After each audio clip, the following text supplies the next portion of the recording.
किसी ने एक पांचवा ऑप्शन दिया है ऐप से, जिसको अपन पांचवा गोला कह रहे हैं। चार ऑप्शन तो पहले ही आते थे, ए बी सी और डी। जो भी सही उत्तर था वो भरना होता था। यदि सही है तो मतलब कि मान लो कि एक नंबर मिल रहा है, हालांकि 1.33 होता है आरपीएससी में, पर एक बार के लिए मान लेते हैं कि एक नंबर है सही होने का। ठीक है। और यदि कोई इसमें से गलत भर के आता था, भाई आंसर ए है बी भर के है, तो उसकी मार्किंग कितनी होती थी? Negative marking 1/3। ठीक है। अभी आरपीएससी ने एक नया ऑप्शन दिया है, कौन सा? E option. ई ऑप्शन के अंदर क्या होगा? तो आरपीएससी ने कहा है कि यदि कोई भी, ये है कि मैंने पहला क्वेश्चन अटेम्प्ट करना है, तो जो मुझे ए लग रहा है ए गोले को भर दो। बी, दूसरा क्वेश्चन भी अटेम्प्ट करना है, मुझे बी लग रहा है तो बी गोले को भर दो। तीसरा भी अटेम्प्ट करना है, मुझे बी आंसर लग रहा है, बी गोले को भर दो।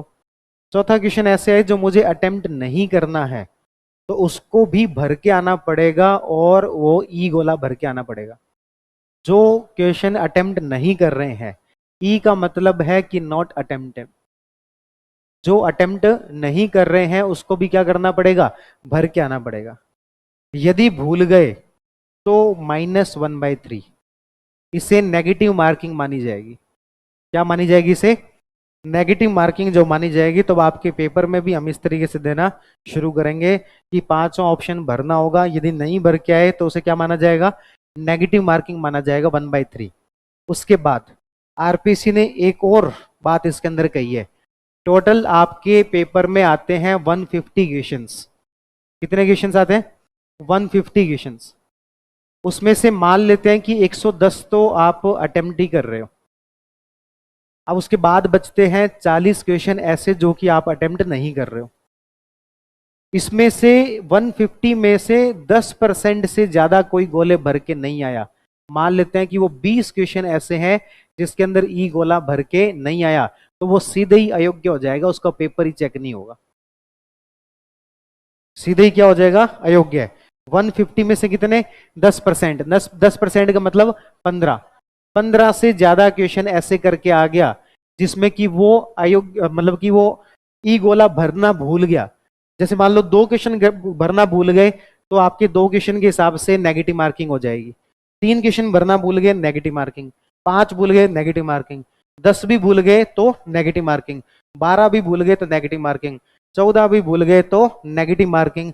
लेकिन 15 भूल गए तो अब नेगेटिव मार्किंग नहीं, सीधे बार। भले ही आपके बाकी जो क्वेश्चन है वो सारे सही हो, पता लगे कि आप 134 के 134 सही करके आए हो, लेकिन 16 जो थे जो अटेम्प्ट नहीं कर रहे उसमें ई गोला भरना भूल गए, तो बाहर ही हो, 134 चेक ही नहीं होंगे। कम से कम जो कितने? 15 पर। 15 से कम यदि भर के नहीं आए तो वो तो नेगेटिव मार्किंग है। 15 से ज्यादा नहीं भर के आए तो फिर वो क्या है? सीधे क्या कर दिया जाएगा? अयोग्य, डिस्क्वालीफाई कर दिया जाएगा। अब इस पूरी प्रोसेस में और कुछ नहीं होगा, बस थोड़ा हमें टाइम एक्स्ट्रा लगेगा। इसके लिए आरपीएससी ने कहा है कि 5 मिनट एक्स्ट्रा देंगे। 5 मिनट क्या मिलेंगे? एक्स्ट्रा। तो जहां 3 घंटे मिलने थे वहां 3 घंटे 5 मिनट मिलेंगे एक हिसाब से। या फिर 5 मिनट पहले को बेल बज जाएगी, भाई अब आपको गोले भरने, वो सारे गोले भर लो। तो माना ये जा रहा है कि 3 घंटे 5 मिनट मिलेंगे। इसकी एक सा आपको ये बताइए कि कार्बन कॉपी आपको साथ मिलती है, यानी कि आप जो भी ओएमआर भर के आते हो, कल को पता लगे कि आप घर वालों को के साथ चीटिंग करो, घर वालों को नंबर अपने आ रहे हैं 150, और जिस दिन जो रिजल्ट आए नंबर आया आपके 75, घर वाले पूछे तुम तो कह रहे थे 150 आएंगे, कि नहीं नहीं मैं गोले सही भर के आया था, पता नहीं आरपीएससी ने कैसे नंबर नहीं दिए। तो अब वो चीटिंग कर ही नहीं सकते। क्यों? क्योंकि जो आप गोले भर के आए थे उसके नीचे कार्बन कॉपी लगी रहती है, वो आप घर ले जा सकते हो साथ। तो आप घर वालों को कह सकते हो कि ये चेक कर लो, भले 150 इसमें से आरपीएससी के आंसर की ये रही और ये मेरी ओएमआर रही, चेक कर लो आपस में। तो ये कार्बन कॉपी भी घर लेके जाने को मिलेगी, हालांकि वो पहले भी मिलती थी, पर अब जो नोटिफिकेशन में लिख के दे दिया है। ओवरऑल 3 से 4 बातें बताई गई है। पहली बात, ई ऑप्शन रहेगा जो कि नॉट अटेम्प्टेड क्वेश्चन के लिए है, और जो अटेम्प्ट नहीं कर रहे उसमें गोला भरना जरूरी है। यदि नहीं भरा तो नेगेटिव मार्किंग रहेगी।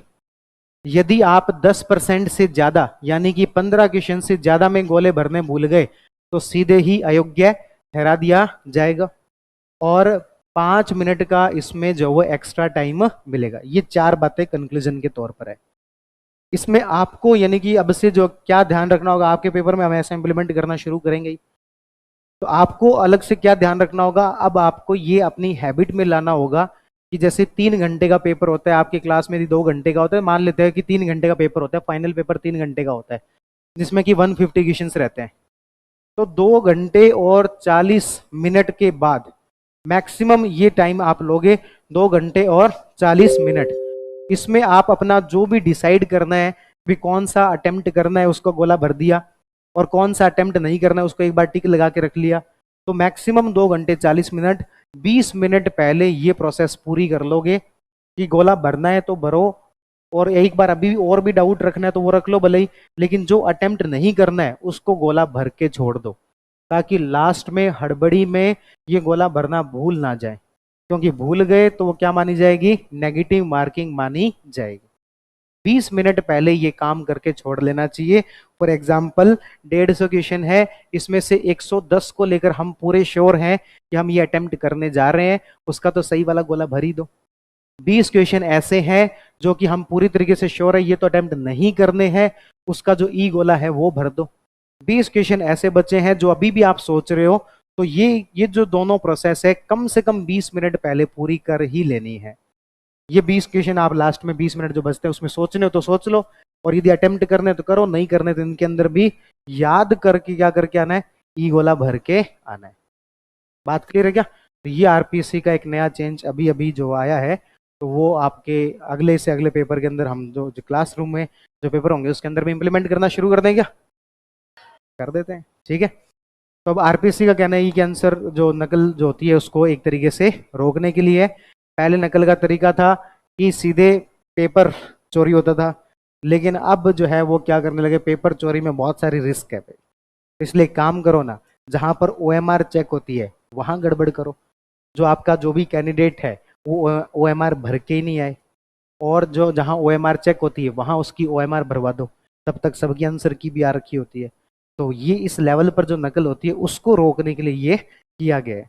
हालांकि क्या ज्यादा प्रभाव पड़ेगा, तो जो व्यक्ति वो पहले गोले भर रहा था वो वहां ई भी तो भर ही सकता है, बस इतना ही फर्क पड़ेगा कि जो क्लासरूम में परीक्षक होता है वो एक चरण एक्स्ट्रा हो गया बस।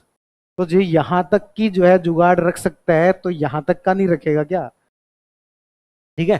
तो ये चलो भाई टेक्निकल बात है, जो भी है आरपीएससी ने जो भी सोचा है, लेकिन इसके क्या मतलब है और हमें इसमें किस चीज का ध्यान रखना है वो मैंने आपको थोड़ा यहाँ पर बताया।